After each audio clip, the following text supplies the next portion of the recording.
আসসালামু আলাইকুম, কেমন আছেন সবাই? Welcome my new another blog. আরও একটি নতুন ব্লগে আপনাদেরকে স্বাগতম।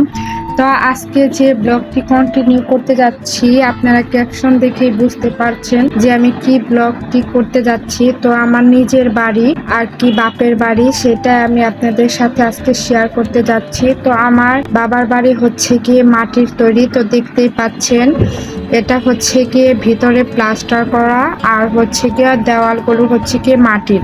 তো ভিতরে থেকে দেখার কোনো উপায় নেই যে এই দেওয়ালগুলো মাটির। তো দেখতেই পাচ্ছেন খুবই সুন্দর, আর এটা গরমকালে খুবই ঠান্ডা থাকে আর হচ্ছে গিয়ে শীতকালে হচ্ছে গিয়ে গরম থাকে।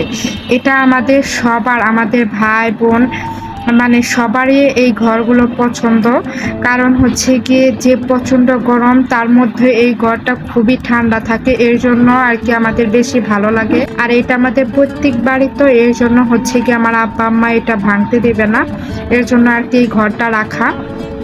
তো মাটির ঘরে দেখতে পাচ্ছেন এটা হচ্ছে কি আমাদের পাকঘর। তো পাকঘরের ভিতরে বেসিং টেসিং, তারপরে গ্যাসের চুলা সব সেট করে দেওয়া আছে, তো খুবই ভালো লাগে এর জন্য। আর হচ্ছে কি আমরা ধানের দিনে আসছি, এর জন্য ধান ভর্তি ঘর, ঘর ভর্তি ধান। এই ধানগুলো সারা বছরই সংরক্ষণ করে রাখে তারা, একসাথে সিদ্ধ করে তারপর হচ্ছে গিয়ে চাউল ভাঙিয়ে রেখে দেয় এবং সারা বছর তা সংরক্ষণ করে রাখে। তো যাই হোক, এই দেখতে পাচ্ছেন এটা মাটির দেওয়াল। তো এর জন্য হচ্ছে গিয়ে বাহিরে যে তাপগুলো সেগুলো ঘরে ভিতরে ঢুকতে পারে না, আর ভিতরের দিকে প্রচুর ঠান্ডা থাকে। তো যাই হোক, এই তো দেখতে পাচ্ছেন আমাদের হচ্ছে কি, আর এই ধানগুলো হচ্ছে কি সংরক্ষণ করে রাখছে। তো সেগুলো ধান ভাঙিয়ে তারা চাউল বানিয়ে রাখবে, তারপর সারা বছরই সংরক্ষণ করে রাখবে। এখন আমি বাহিরের দিকে যাচ্ছি, তো এটা আমি সন্ধ্যাবেলা ভিডিও করে রেখেছিলাম। এই হচ্ছে গিয়ে বাহিরের বেসিনটা। তো এখান থেকে এইটা হচ্ছে কি আমাদের মাটির পাড়, আর এর পাশে হচ্ছে কি আমাদের বিল্ডিং। তো বিল্ডিংটা অনেক পুরনো, এটা হচ্ছে কি আমার জন্মের আগে হচ্ছে কি বিল্ডিংটা বানানো হয়েছিল। তো এইখান থেকে এটা হচ্ছে কি ভিতরের দিকে, তো আমি দেখাচ্ছি। তো ইয়াফি আর রাফসান খেলা করতেছে।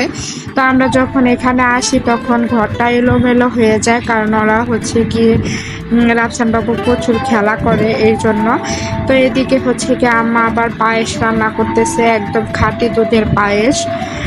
এটা হচ্ছে কি গ্যাসের চুলায় রান্না করতেছে। আর এদিকে হচ্ছে কি হেঁচি শাক এনেছে, আমার এই শাকটা খুবই পছন্দ, তাই হচ্ছে কি বাড়িতে আসলে এই শাকটা খাই, আমার কাছে খুবই ভালো লাগে। আর আম্মাকে বলছিলাম মাটির চুলায় রান্না করতে, তো আম্মা মাটির চুলায় গরুর মাংস রান্না করতেছে। তো দেখেন মাটির চুলায় যখন গরুর মাংস রান্না করে মাংসটা খুবই টেস্ট লাগে, গ্যাসের চুলা ওইরকম আর কি স্বাদ লাগে না।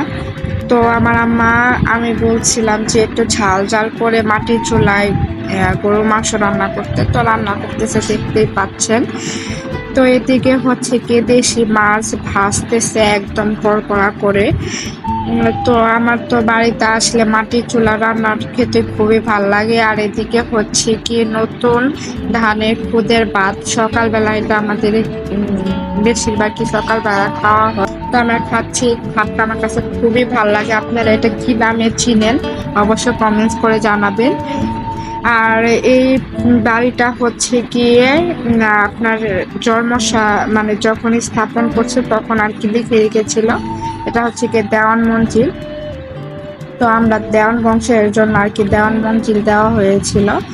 তো এটা হচ্ছে কি আমার জন্মের আগে ঘরটা করে রেখেছিল, তাই একটু পুরনো হয়ে গিয়েছে, তাই সেটা আপনাদের সাথে শেয়ার করলাম। আর এটা হচ্ছে কি আমাদের বাড়ি থেকে একটু দূরে, তো এটাকে আমরা নামা বলে থাকি। তো এটা ধান কাটার সিজন ছিল, তাই ধান কেটে রেখেছে, দেখছেন সব দিকেই ফাঁকা। আর এদিকে বিকেলবেলা ইয়াফি রাফসান ওরা হচ্ছে কি আরো অনেক ছেলে মেয়েরা খেলা করতেছে। তো আমার তো খুবই ভাল লাগে। তো এই ব্লগটি আপনাদের কাছে কেমন লাগলো অবশ্যই আমাকে কমেন্টস করে জানাবেন। আর আপনারা লাইক, কমেন্টস এবং শেয়ার করলে আমি নেক্সট ভিডিও বা ব্লগটি আপলোড করব। অবশ্যই সবাই ভালো থাকবেন, সুস্থ থাকবেন। আর ভিডিওটা কেমন লাগলো অবশ্যই আমাকে জানাবেন। আজ এই পর্যন্তই, আল্লাহ হাফেজ।